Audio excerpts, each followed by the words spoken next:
Naoya Inoue versus David Picasco.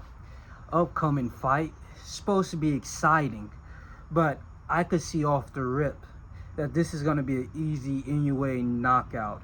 Now, Picasco, he just fought Kameda.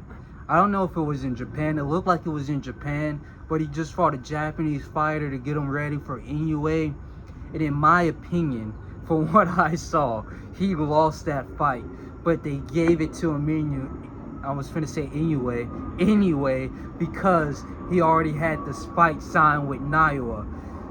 But I guess that's alright. He's still an exciting fighter. But on the other end, you have Inoue, who also kind of had an iffy fight. Now, the commentators would have made you think that this fight was a complete shutdown, full dominance, all 12 rounds, unanimous ass whooping. That's not what happened in that Alchemadalia fight. I took away from that fight that he like maxed out at 126 from what I could see, gather from that fight. And a lot of people might disagree with me there. But if you look at Inoue versus Neri, Inoue versus who was the other guy that dropped him at 126? I can't remember. But if you're looking more and more at his fights, he's starting to like peak at 126. His power isn't what it used to be, where he's breaking people's bones and stuff. Now it looks like he's meeting his match, not on a skill level, but on a physicality level. And I mean, he can still prevail. Talent beats, I guess, physicality.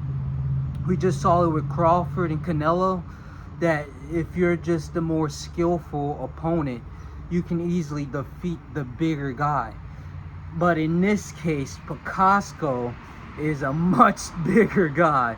This is like Jake Paul versus Gervonta Davis level of heights, where I think David, he's 5'10", 5'11", then Inoue 5'6", and then a shorter arm reach. But that doesn't change the fact that Inoue has over Picasco the footwork, and then obviously the punch selection. Anything to do with skills, Inoue is it. But I still like have this looming belief that Picasco has a strong puncher's chance in this fight, from the perspective of not only does he have the height, but what if he was to implement footwork? Because currently he has no footwork whatsoever. What if he was to implement like the smallest footwork of going back and forth? Because he doesn't have that right now. That's lacking in his game, which is obviously why we have Inoue over Picasco. But that doesn't change the fact that if he was to start to adapt, which he didn't do it in the Kameda fight, if he was to adapt in this Inoue fight, recognizing the challenge in front of him, and do a little step back, come forward with the cross, maybe do a little bit of what do you call it, the check hook. If you were to do a little bit of that, he could have a strong puncher's chance over Inoue. And we can't throw out that Inoue is not going to get dropped by this guy. He got dropped by lesser talents before. It's already happened. The possibility of Inoue getting dropped at this higher weight class is there. We can't deny it. It is what it is. So if Picasco was to start to gaining any sort of intellect in the boxing ring at all, gain any sort of IQ to do a little step back and then come with the shots, he already leads with a jab, but his style is just detrimental when you're going against Inoue. His style is more like a in the pocket, just throw. Now he can do a little bit of head movement, but it's terrible. His head movement is just dipping down and praying to God. That's all. He doesn't have a step back. He doesn't do any sort of footwork at all. He kind of just stands right in front of you and throw his combinations. That's the one thing he is good at. What the hell is going on over there? That's the only thing he sort of have in his toolbox, is punch and then be able to take a punch. that's not enough for Naoya anyway, but we already know that. I kind of want to focus on what's the game plan for David Picasco to win this fight. Stick with me here. Give me some tips. I want to understand what mindset does David Picasco needs to have in order to beat Inoue. We already know Inoue, he has insane footwork. He got that Manny Pacquiao power in footwork. The speed is immaculate. We saw it in the Stephen Fulton fight. He looked untouchable going against what we thought was the pound for pound great. Not number one or anything, but at that weight class, it was Stephen Fulton all the way. Nobody was better. Nobody showed more talent and skill and footwork than Stephen Fulton, and then Inoue comes in and demolishes him. So we know Inoue's game plan. We know Inoue has this in the bag. But what can David Picasco do to start to unwrap and then drain out Naoya Inoue in this fight? Now, I can see Picasco like just trying to throw a lot of combinations because that's the only thing he has. But for Inoue, he's just going to step back, and then in that gap in between where he's not throwing shots, he's going to counter him. That's too easy.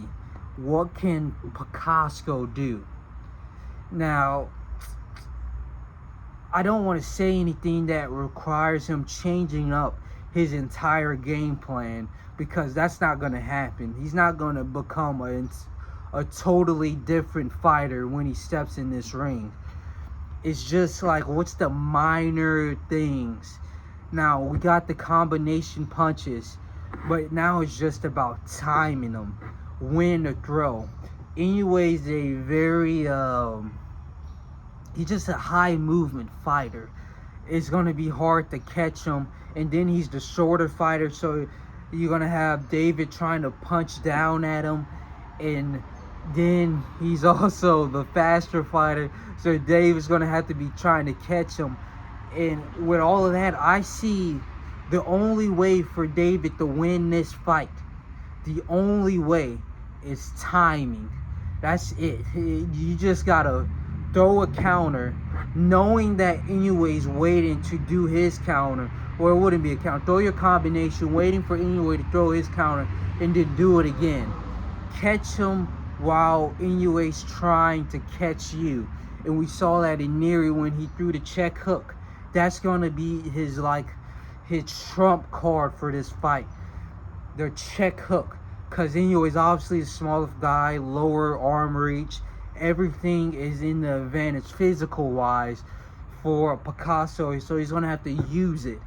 As hard as it's going to be, he's going to have to use his technique, his power to overwhelm Inoue. Not in the way of punching. You're just going to get fucked up. But in the way of punch. Inoue tries to counter because he thought you stopped, check hook. That's it. That's the only thing Picasco has. Punching. Inoue goes in for his counter, check hook. That's the only way I see Picasco winning, but you guys might saw something else. You might know David more than I do. I don't really know this fighter beyond him signing a fight with Inoue. I just watched his fight with Kameda and then another fight for some time ago. But that's all I know of Picasco. If you know anything that this man can implement in his game plan, start to turn the tide of this fight, let me know. But right now, Inoue by 9.